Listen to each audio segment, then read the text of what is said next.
Buongiorno. Aujourd'hui, nous allons voir comment on exprime la cause.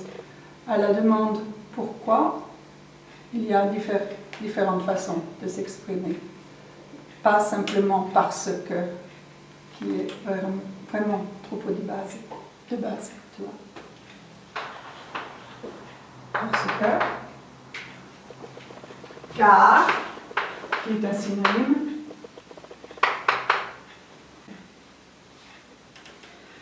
Alors, nous pouvons aussi utiliser d'autres connecteurs que ces deux basiques. Non? Par exemple, puisque, comme,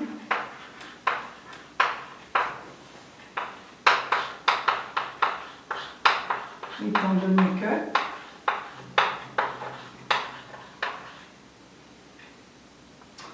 etc., etc., etc.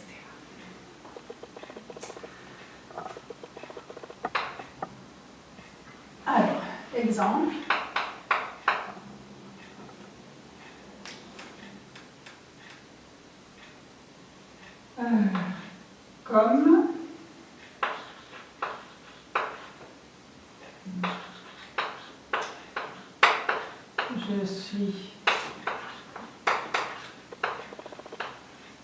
Comme je suis libre, je vous accompagne, par exemple. Non. Comme se place toujours en début de phrase, toujours. Et on pourrait aussi dire, par exemple, je vous accompagne parce que je suis libre. C'est une autre façon, plus littéraire, de s'exprimer. Ça revient exactement à la même chose, c'est la même signification. Si on ne réemploie pas comme, par exemple,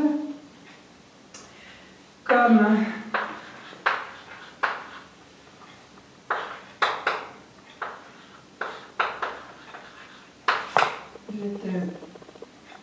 comme il était tard,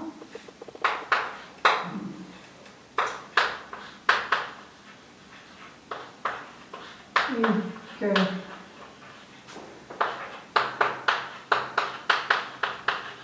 j'étais libre, etc., etc.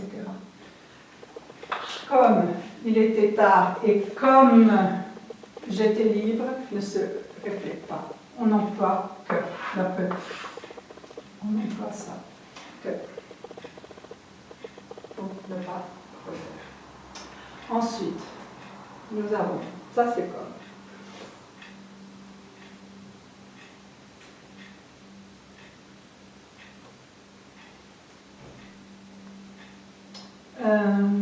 Nous pouvons aussi avoir, par exemple, sous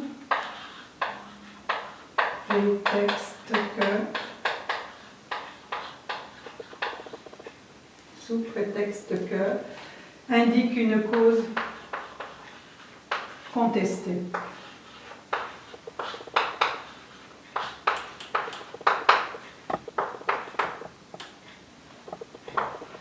En italien, ça serait sotto il pretesto di. Donc, c'est quelque chose qui est contesté, c'est une cause contestée. Par exemple, sous prétexte que nous sommes en vacances, nous devons faire de longues promenades. Ça veut dire que c'est très contesté. On n'a pas envie de faire des promenades, en fait. Alors, ok. Alors, nous l'utilisons aussi, pour connaître la cause, on utilise aussi beaucoup les prépositions. Par exemple, les prépositions de, par, pour,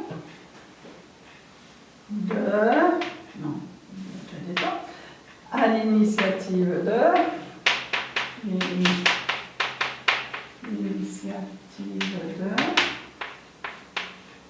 faute de, etc. Exemple, alors, l'hôtel est fermé pour, par exemple, travaux. Parce qu'il y a des travaux, l'hôtel est fermé. La cause, ce sont les travaux, que l'on exprime par la préposition pour ne pas alourdir le texte. Autre exemple, allons déjeuner. Je meurs de faim. Voilà. Parce que j'ai faim, remplacé par de, allons déjeuner. Par, j'ai pris ton stylo. Par erreur. Parce que je me suis trompée, l'erreur, je me suis trompée, j'ai pris ton stylo. Toujours la cause, exprimée d'une autre façon. Autre chose, un autre exemple, encore avec une préposition. Il agit par amour. Parce qu'il est amoureux, il a fait l'action. C'est sympa. Voilà, ça ce sont les prépositions, quelques prépositions. On utilise aussi beaucoup en français faute de. Ce n'est pas une erreur. Ce n'est pas l'erreur de quelque chose. C'est le manque de quelque chose. C'est synonyme. Par exemple, alors faute de. Faute de égale par manque de. C'est la même chose, c'est synonyme. Exemple. Par faute de temps.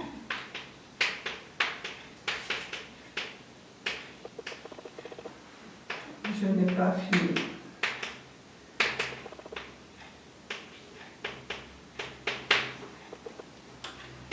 Mon travail.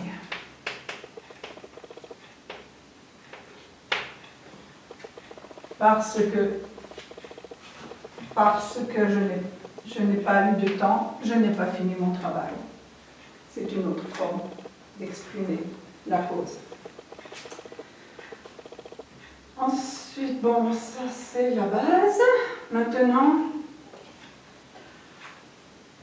on peut employer aussi pour la cause le gérondif.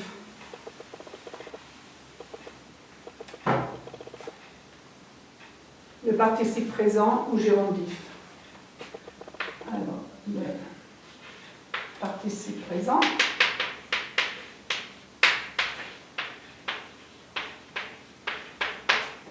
Ou gérondif.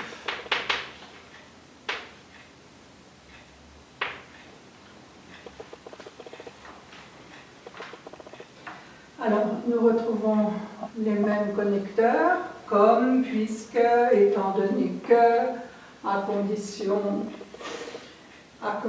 que le sujet et le sujet du participe présent soit le même que celui de la proposition principale, ce qui est tout à fait logique, non?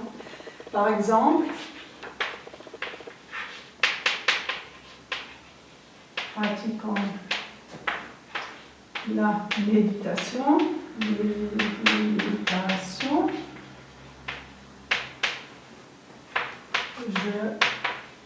me sens plus sereine.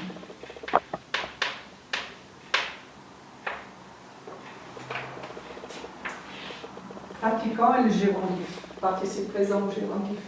On pourrait dire aussi comme je pratique la méditation, je me sens plus sereine. C'est clair? Bien. Un autre exemple, le dernier. Freinant à temps.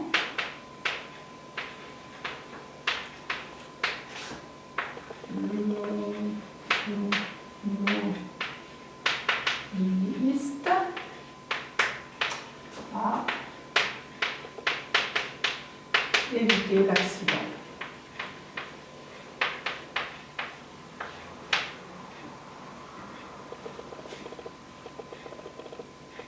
On pourrait dire aussi l'automobiliste a évité l'accident parce qu'il a freiné à temps.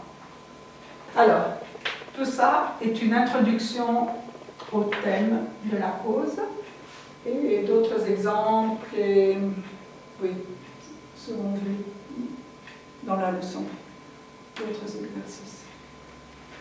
Arrivederci.